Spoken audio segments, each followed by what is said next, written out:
¿Qué tal, compañeros, colegas? Querétaro, Querétaro, 25 de febrero 2021, año no bisiesto y a punto entonces a unos días de terminar febrero. Hoy les quiero hablar del tema de la seguridad en las estructuras. Hacer un recorrido general en cuanto a cuánto estamos dispuestos a invertir en la generación de infraestructura y cuál es el riesgo de perder esa infraestructura ante la acción de un evento de la naturaleza. Hay varios. En México los más comunes pues son eventos debidos a vientos y sismos. La parte fundamental siempre serán cargas gravitacionales, esas digamos de alguna manera son más controlables. Tienen que ver con la densidad de los materiales y la forma en que hacemos el entramado de nuestro sistema estructural. Bueno,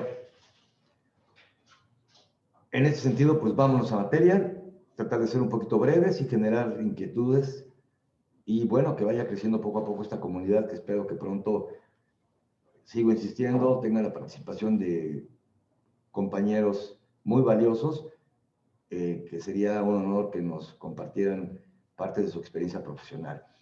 Bueno, vámonos al tema. ¿Qué tan seguro es un diseño? Bueno, realmente está fuera de nuestras manos como estructuristas. Las normas y reglamentos son los que marcan esa pauta.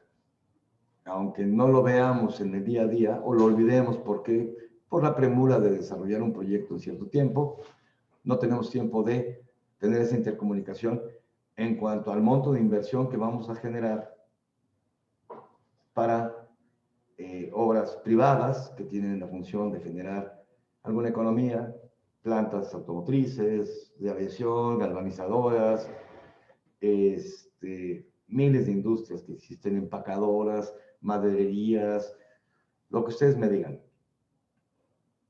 ¿Y quién es el que marca la pauta de qué tan seguro tiene que ser uno de nuestros diseños a fin de que ante un evento que tiene ciertas posibilidades de presentarse con su máxima fuerza en un cierto periodo de tiempo, pueda hacer que nuestra estructura falle? Entonces, no se nos olvide, ninguna estructura se diseña para que no se caiga. De otra manera haríamos búnkers. Y eso económicamente puede hacer que una inversión o el capital que tiene alguien que va a invertir o los gobiernos que van a invertir en infraestructura no tengan ese presupuesto y por lo tanto las obras no se generen. Entonces hay que diseñar estructuras que permitan que una cierta inversión sea viable. Y eso involucra correr ciertos riesgos. Y esos riesgos los marcan los reglamentos y las normas. Luego entonces hay personas detrás de esos reglamentos que toman la responsabilidad y están marcando la pauta del mínimo de inversión que se tiene que generar para tener cierta confiabilidad. Eso es hablando en términos positivos, pero en la parte de atrás también se tiene implícito el grado de riesgo de perder nuestra inversión o de que ante un evento máximo una estructura ya no pueda ser recuperable. Y por lo tanto, una planta procesadora de pollos, por ejemplo, o una planta armadora de aviones, o un edificio de oficinas o un corporativo cuyo edificio se daña ante un evento sísmico, tengan que parar operaciones con los costos que esto involucra. Sin embargo, lo interesante del tema del día de hoy, o por lo menos lo que para mí es importante compartirles, es quién está tomando esas decisiones, de dónde vienen. Entonces, ¿qué tan seguro es un diseño? Es algo muy interesante. Entonces, pues vamos a darle para adelante. En la vida real las cosas suceden o no suceden. Aquí no hay de otra, ¿no? Tú decides cruzar una calle por la zona donde está el semáforo, decides cruzar una avenida por un puente peatonal o por abajo. En fin, toda la vida es decisiones, y unas cosas las haces o no las haces, y después vienen ciertas consecuencias. Afortunadamente, la probabilidad y estadística nos enseñan que entre algo que no sucede y algo que sí sucede, hay puntos intermedios en los que podemos, si analizamos cierta cantidad de datos y consideramos que hay un cierto número de repeticiones, en este caso número de días, número de años, y lo que llega a un concepto en ingeniería estructural que es muy interesante, que son periodos de retorno, evaluar las posibilidades de que en un cierto periodo de tiempo las cosas sucedan o no sucedan, y con qué magnitud pueden llegar a suceder.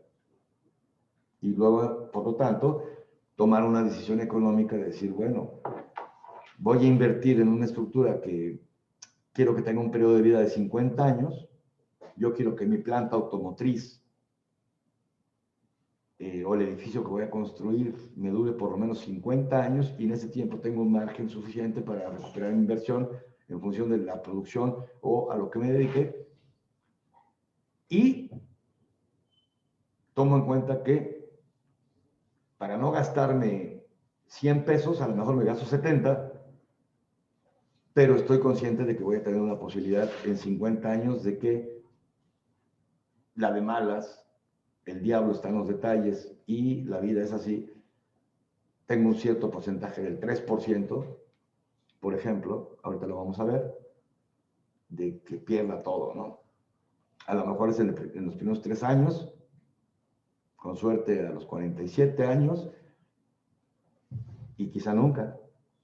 Es por ello que en la ingeniería estructural la competencia se tiene que evaluar de una manera diferente, porque hay diseños que son muy malos, con posibilidades de ocurrencia muy bajos, en donde la diferencia entre un buen estructurista, un buen constructor o unas buenas normas no hagan diferencia, a diferencia de otras áreas profesionales en donde las cosas suceden muy rápido. Aquí el que un cliente o alguien que requiere de nuestros servicios se dé cuenta quién es bueno y quién no es tan bueno, tiene que ver mucho con este mismo problema de la probabilidad, ¿no? Bueno, finalmente alguien decide invertir.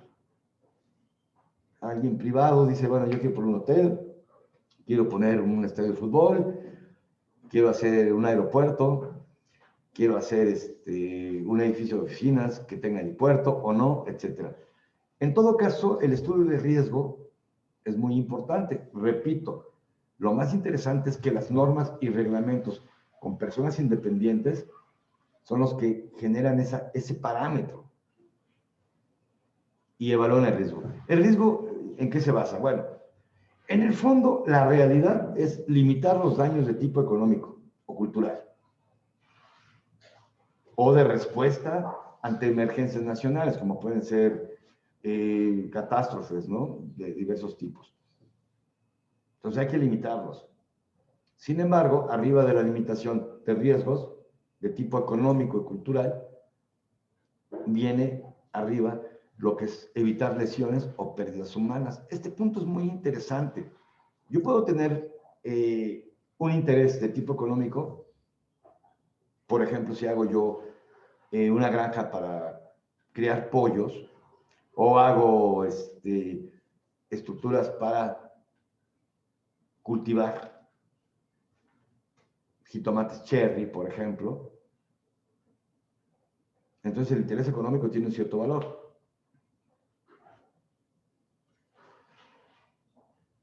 Pero si no tengo que evitar pérdidas humanas, entonces el margen ante el cual yo tengo que hacer mis normas debe ser muy diferente. Y eso es una de las cuestiones que estoy impulsando y quiero que podamos lograr en nuestras nuevas normas, ¿no? No es lo mismo estar generando estructuras para pollos, para criar pollos, en donde sí tengo un interés económico, pero en donde el riesgo de su colapso no ponga en peligro vidas humanas. Digo, habrá ambientalistas que digan, oye, pues, los pollos son importantes, pero bueno, a nivel de inversión es muy diferente. Entonces hay que tomar en cuenta esa pauta. ¿Esto qué involucra? El introducir, y vamos a hacer mucho hincapié en este boletín, lo que son los periodos de retorno. Es decir, ¿cuánto estoy dispuesto a reconstruir una estructura que se me caiga con tal de minimizar la inversión inicial, tomando en cuenta que solamente me interesa la parte económica? Es decir, si llega un evento de viento, por ejemplo, en una granja de pollos, y se me cae la estructura, a lo mejor me sale más barato, si ya me funcionó 5 o 10 años, pues reconstruirla y no pasó nada porque no perdí a nadie, ¿no? A nadie humano. Es como las torres de transmisión eléctrica, se generan stocks. CFE tiene contratistas que le ponen, no sé, 200 torres o 300 torres de suspensión, le invierten lana en las torres de remate para sostener ciertos kilómetros de líneas, y en caso de un evento de un huracán o algo donde se caiga una parte de la línea, recuperan de inmediato las partes intermedias y ya lo tienen considerado. Es más barato reponer esas torres que diseñar las más caras. Entonces todo tiene que ver con las posibilidades de ocurrirse un evento catastrófico y de la posibilidad de resiliencia, que es el tema que está muy de moda hoy, y decir, bueno, me conviene más recuperar, no sé, 30, 40, 50 torres. Pensemos los ejemplos por lo menos más famosos en lo que es la península de Yucatán, en Cancún, durante algunos de los eventos de viento más fuertes, huracanes, que bueno, pues han caído por momentos, no sé, 30 torres. CFE ya tiene un stock y las recupera en ratitos, algunos días. Es impresionante porque ya tienen stocks, pero ya tienen la cuestión económica considerada y por lo tanto se genera. Pero esto no sucede a nivel sobre todo, de infraestructura social de parte de los gobiernos o de parte de los privados. No sé, entonces un edificio para oficinas o un centro comercial donde quieres tener cines, restaurantes, etcétera, le metes una lana y sin querer,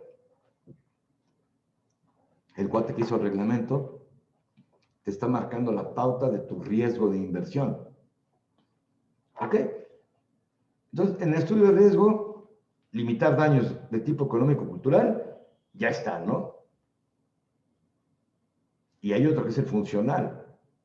Por ejemplo, en el caso de una catástrofe, pues un aeropuerto tiene que seguir funcionando, un estadio, lugares, como dicen los reglamentos, que tengan capacidad de almacenaje o de concurrencia de 200 personas o más, pues te pueden servir en caso de algún evento horrible, pues poderlos adaptar como hospitales, como centros de acopio para alimentos, etcétera, que tienen que mantenerse funcionando.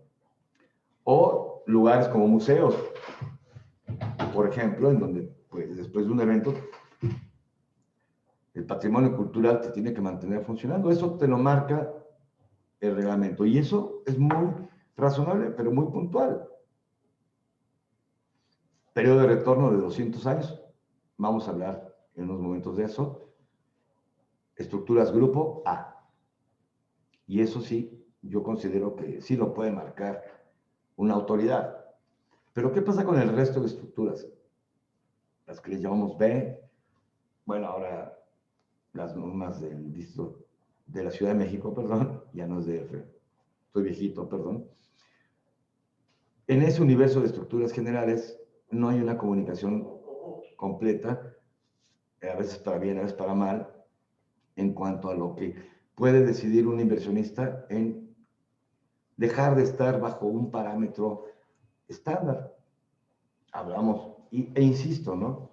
Lo que son los invernaderos, por ejemplo, si voy a cosechar jitomatitos, pues, ¿para qué diseño bajo una norma que está hecha para evitar lesiones o pérdidas humanas? Con periodos de retorno de 50 años. ¿Qué es un periodo de retorno? Es la posibilidad de que el evento máximo se presente en un periodo de 50 años. Pues a mí me da igual. Yo prefiero una estructura económica, igual que el ejemplo de torres de transmisión eléctrica, en donde ante un evento máximo, si se me presentó a los 15 años de que inicié mi inversión, se me caen 3 estructuras donde yo estaba cultivando jitomate, me conviene más en mi inicio de inversión considerar que a lo mejor tengo que reponer 3 o 4 estructuras, ¿no? Bueno, el tema número 3, entonces, que lo toqué implícitamente, es lograr que las estructuras sigan operando de forma continua donde se presenten servicios indispensables. Ahí sí, yo estoy muy de acuerdo en que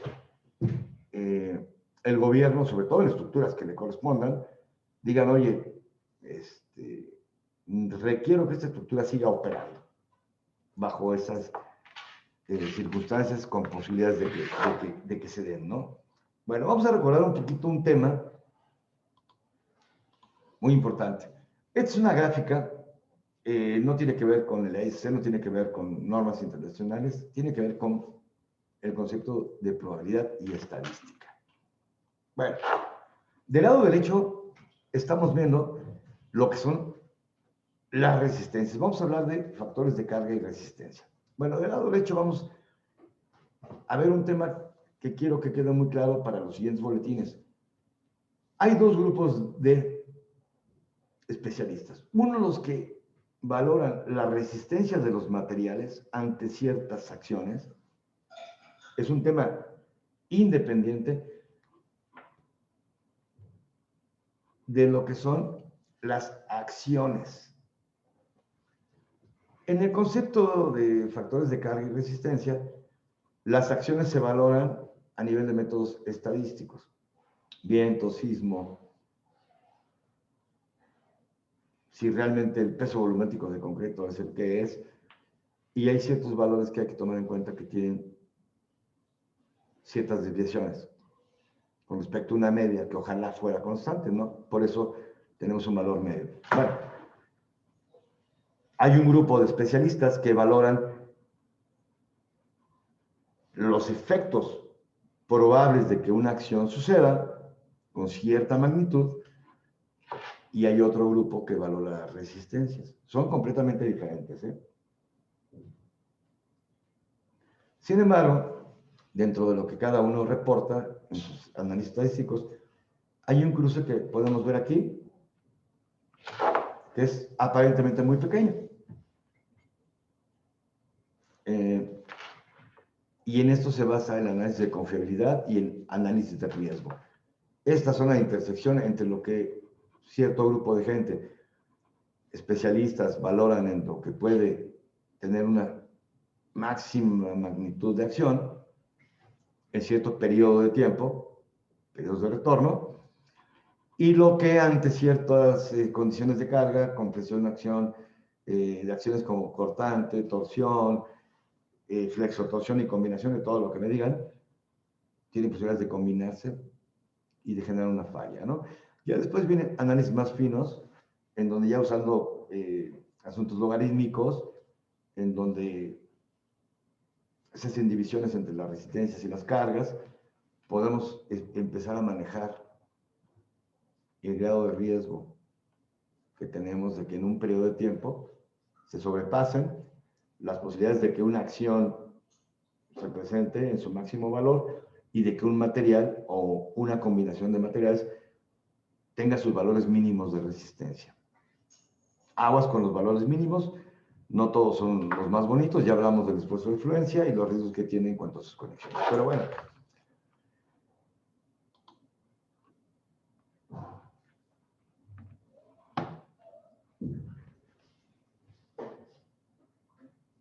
Vamos a ver esta tabla, la inferior.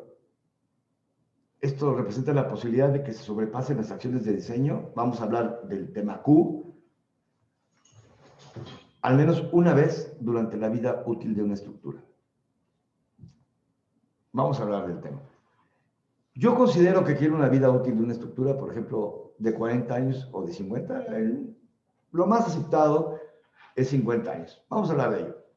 Si yo diseño bajo un periodo de retorno de 50 años, involucraría que tengo una posibilidad del 63% de que la acción máxima que alguien especialista, por ejemplo, en viento o alguien en sismo, en el lugar geográfico que corresponda, tengo una posibilidad del 63% de que ese evento máximo se presente a lo largo de esos 50 años. Bueno, si eres afortunado, nunca se presenta.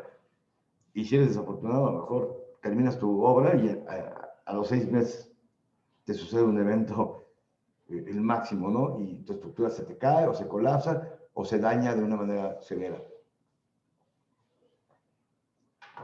Cuando diseñas para un periodo de retorno de 200 años y quieres una vida útil de 50, por lo menos para que tu inversión valga la pena, tienes un 22% de posibilidades de que el evento máximo se presente.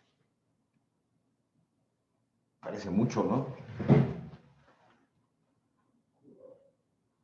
Bueno, ya, 2000 años ya serían estructuras.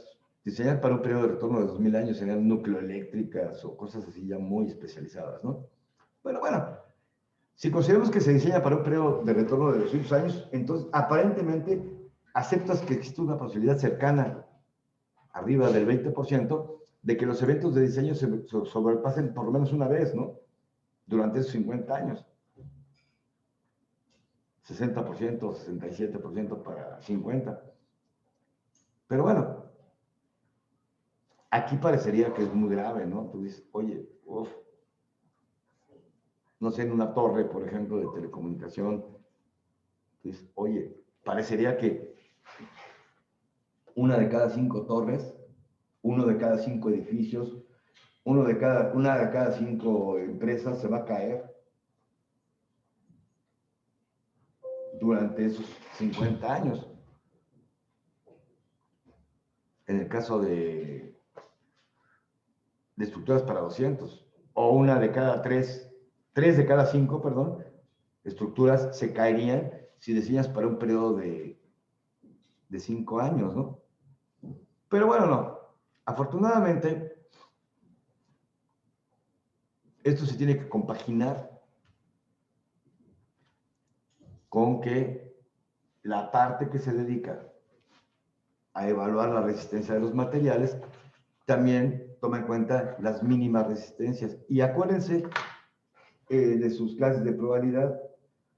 La probabilidad de que un evento, por un lado, se presente y al mismo tiempo se presente el otro, corresponde a la multiplicación matemática de los dos. Y eso reduce completamente las posibilidades. Bueno, vamos a recordar un poquito lo que son estructuras de grupo A, grupo B, ya hablamos un poquito de ello, grupo A, edificaciones de máxima importancia. Digamos que las más clásicas son las de grupo B, que se subdividen en B1 y B2 en la Ciudad de México.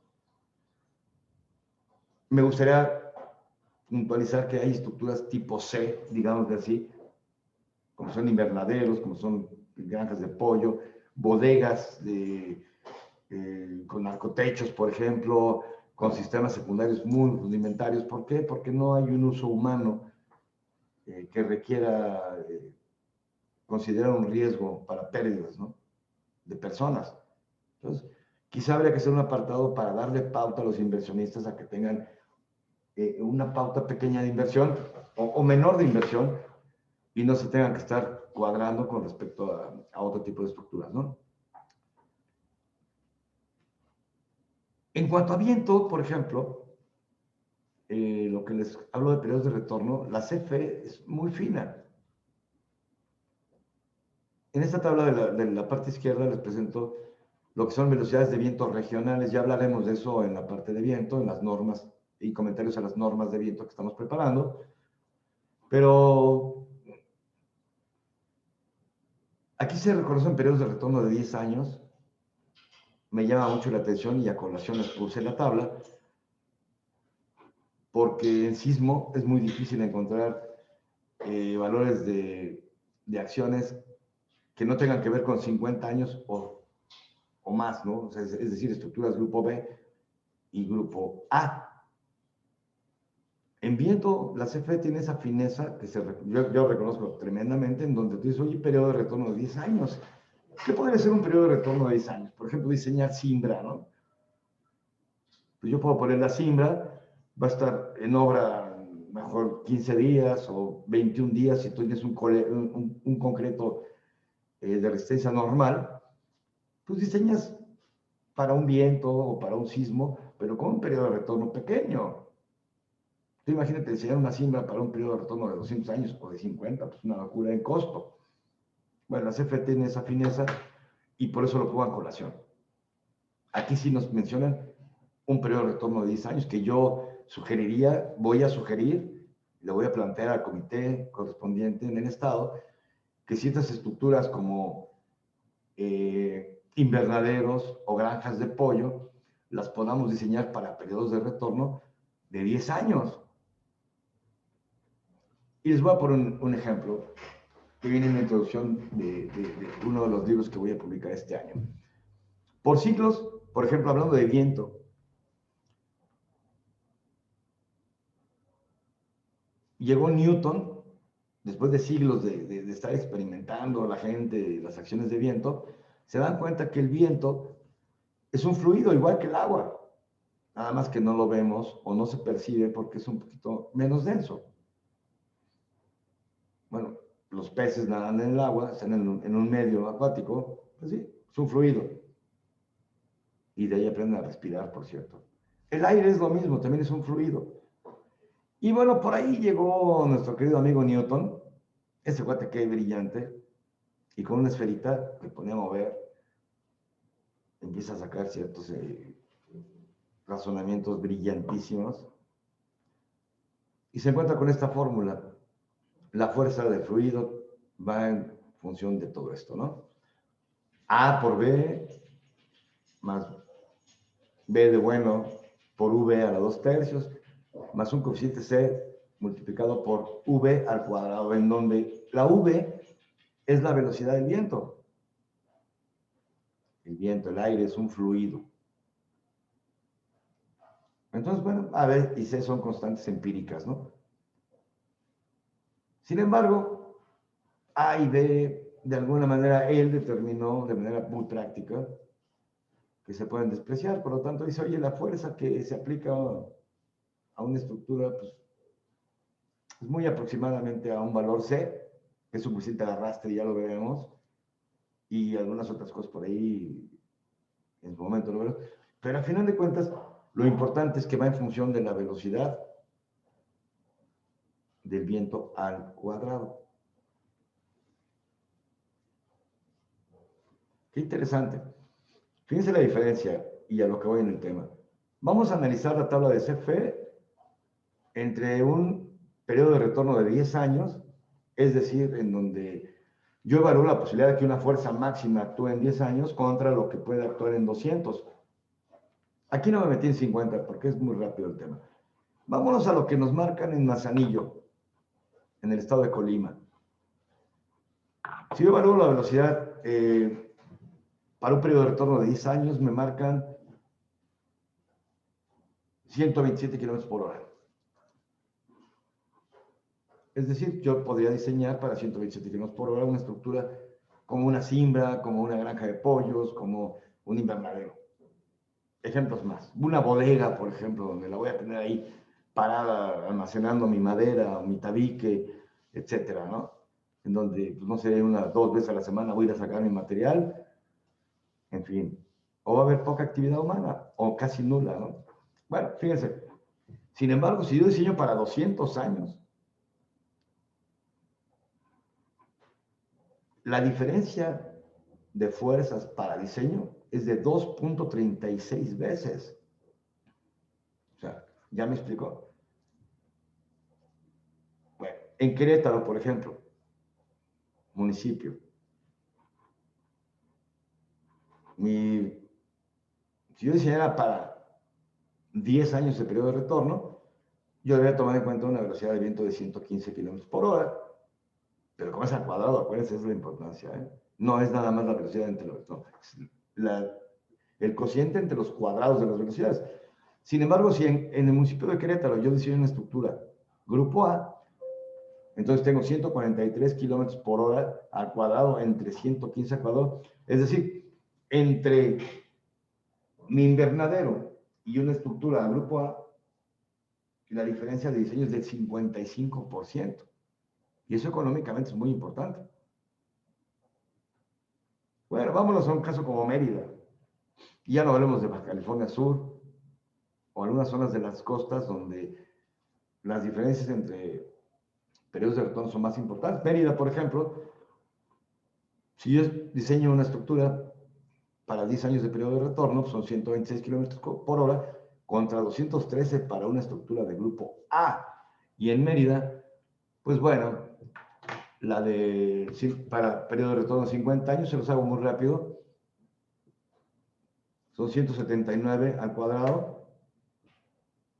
entre 126 al cuadrado, son 2 veces. Entre una estructura normal, que es la que consideran los reglamentos, y una para pollos, estoy diseñando al doble. Y eso es lo que quiero que se vea a nivel de riesgo, ¿no? Que haya una conciencia entre la importancia de lo que el cuate que invierte pueda estar consciente, y nosotros y los reglamentos, porque la gente que decide esto es la que hizo las normas. Entonces, tú quieres hacer una bodega para almacenar madera y fuera del riesgo de fuego. Entonces, oye, pues aquí no va a haber nadie, yo no más quiero llegar y meter, no sé, las tiendas de materiales. Voy a hacer una bodega para almacenar cemento, grava, arena, varilla, etcétera, pero no le quiero invertir tanto. Contratas un estructurista y el estructurista, como tiene que respetar unas normas, reglamentos, es un DRO y nuestra función es respetar un reglamento, le diseñas una bodega a un cuate, hablando de Querétaro, que va a tener un diseño por viento con fuerzas 2 veces mayores en comparación con las oficinas de al lado, en donde sí va a haber gente trabajando, en donde sí va a haber computadoras y personal todo el tiempo.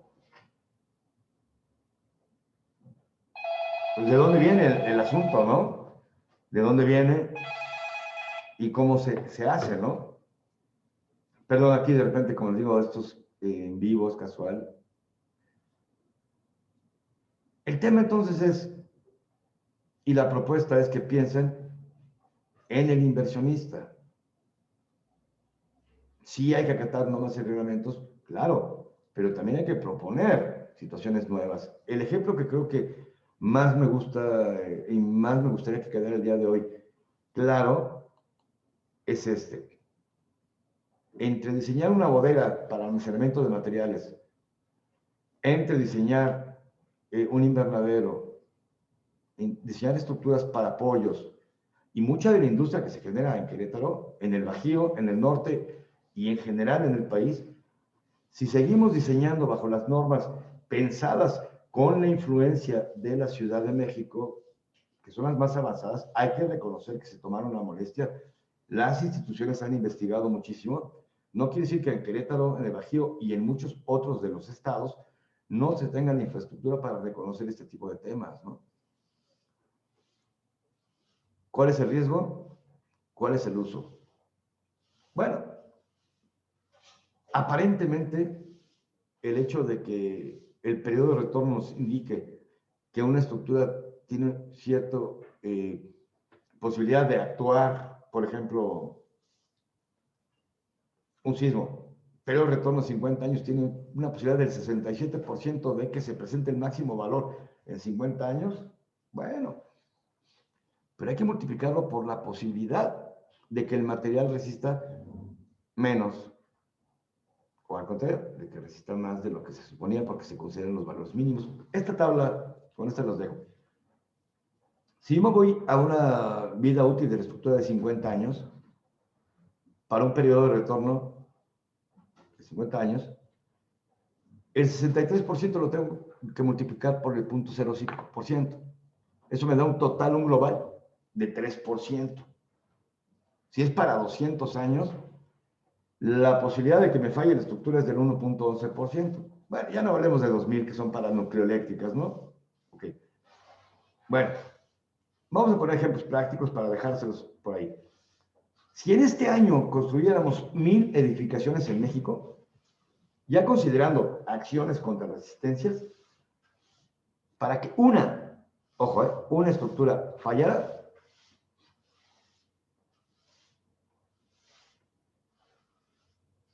bueno, tendríamos en global, vámonos, 10 de cada 1000 estructuras fallarían en 50 años para grupo A y 33 de cada 1000 fallarían. Eso sí, estuvimos hablando de una sola estructura. Sin embargo, cuando ya estamos hablando de colapsos simultáneos, es decir, la posibilidad de que falle una y además falle otra, o un grupo de otras estructuras, esto se reduce tremendamente.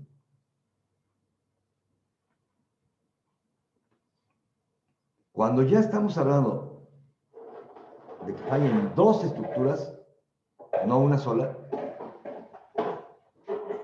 en estructuras grupo A, estaríamos hablando de que en ese periodo de 50 años, de 200 años, perdón, fallaría una de cada 10,000 que se construyan. Y en estructuras grupo B, fallaría una de cada 1089, que una de cada 1100.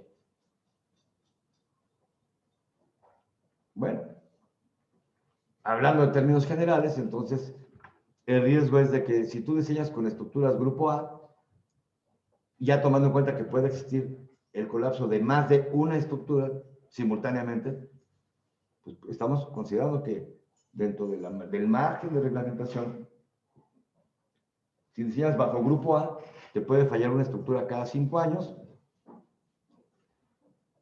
y cuando diseñas con estructuras grupo B, una estructura te puede fallar una cada 1.5 años. Esto es lo que hay que evaluar. Y lo que alguien puede decidir, oye, si yo voy a hacer una de todas las que se generan en ese lapso de tiempo, pues a lo mejor decides invertir un poco menos de lana y ablandar la normatividad. Yo quisiera que se pensara en lo que son un grupo C de estructuras que son bodegas y que son otro tipo de cuestiones. Bueno, quizás sea por esto que el 99% de las estructuras en México se diseñan bajo el grupo B. En todo caso, debería ser el derecho de los inversionistas del grupo B para abajo de conocer y decidir qué riesgo corre, por ejemplo, para una bodega. Oye, pues si las posibilidades son muy bajas de que esto, nada más lo quiero para almacenar madera, dame chance, normatividad, de que esto me ahorre lana de inicio de inversión, que es normalmente cuando un inversionista, un nuevo empresario, pues no tiene toda la lana para invertir, ¿no? Entonces, oye, pues dame chance de iniciar mi negocio con el mínimo de inversión. Oye, puedo entrar en un grupo C. Y quizá esa sea la propuesta, ¿no? No es congruente que un grupo de ingenieros decida en cierto tipo de estructuras que es económicamente viable o no. Les dejo de tarea pensar en incluir estructuras grupo C, que están implícitas en viento porque toman periodos de retorno de 10 años, pero que no veo contempladas en sismo. Los dejo con eso, les mando un gran abrazo y espero que genere esto alguna serie de comentarios y dudas. Que tengan muy buena tarde, feliz fin de semana. Hasta luego.